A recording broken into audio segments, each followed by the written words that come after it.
ഇവൻ ഇന്നസെന്റ് ചേട്ടൻ മരിച്ചപ്പോൾ ഇവന്റെ ഒരു ഗുരുനാഥൻ കൂടിയാണ് ഇന്നസെന്റ് ചേട്ടൻ. എഴുത്തിനിരുത്തിയത് ആരോപണം എഴുത്തിനിരുത്തിയത് ഇന്നസെന്റ് ചേട്ടനാണ്.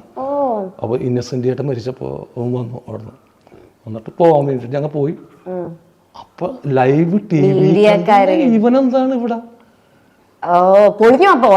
അവിടെ പൊളിഞ്ഞു. അല്ല ഇപ്പോഴത്തെ സ്ഥലത്ത് പറഞ്ഞിട്ടില്ല. അയ്യോ സോറി ബ്രോ.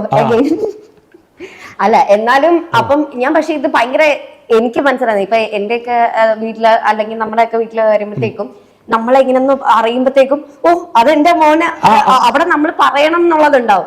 ഓ എന്റെ മോൻ പറഞ്ഞു കേട്ടോ അവിടെ. പക്ഷെ ഇവിടെ നേരെ തിരിച്ചു പറയുന്നത് അത് ഞാൻ ഹാപ്പി ആദ്യമായിട്ടാണ് കാണുന്നത്. എന്റെ പേര് വിശ്വസിച്ചാക്കൂല്ലോ.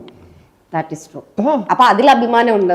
അല്ല അതിലല്ല, അവൻ അവന്റെ കാലുകളിൽ നിൽക്കാനുള്ളവനാണ്. ആരായാലും ശരി. അച്ഛന്റെ പേരിലൊന്നും പ്രശസ്തനാവൻ താല്പര്യം ഉണ്ടാവില്ല. താല്പര്യം ഉണ്ടാവില്ല. എനിക്ക് തോന്നുന്നു ചന്തുചേട്ടനും അങ്ങനെയില്ല. ചന്തുചേട്ടനെ ആണെങ്കിലും ഈ പറയുന്ന പോലെ ഇപ്പൊ ഞാൻ പറഞ്ഞില്ല അധികം അത് പ്രൊജക്ട് ചെയ്തിട്ട് ചന്തു എന്റെ മോനാണെന്ന് എഴുതി വെച്ചിട്ടുണ്ട്. ഞാൻ പറഞ്ഞില്ല ഇപ്പൊ ഇവൻ എനിക്ക് ആദ്യം ഐഡന്റിഫൈ ചെയ്തില്ലെങ്കിൽ പിന്നെ ഇത് നല്ല സിമ്പിൾ ആയിട്ട് അത് കഴിഞ്ഞപ്പോഴും അങ്ങനെ തന്നെയാണെന്ന് പറഞ്ഞു. ഭയങ്കര കറക്റ്റ് അതുപോലെ തന്നെയാണ് ഇരിക്കുന്നത്. ഞാനായിട്ട് അധികം കമ്പനി എല്ലാവരും ശരിക്കും പറഞ്ഞാൽ കമ്പനി അമ്മയായിട്ടാണ്. അവരമ്മയെ നിത്യം വിളിക്കും. ആണോ? രണ്ടുപേരും വിളിക്കുന്നു. എല്ലാരും അങ്ങനെ തന്നെയാ. എന്നെ വിളിക്കൂല.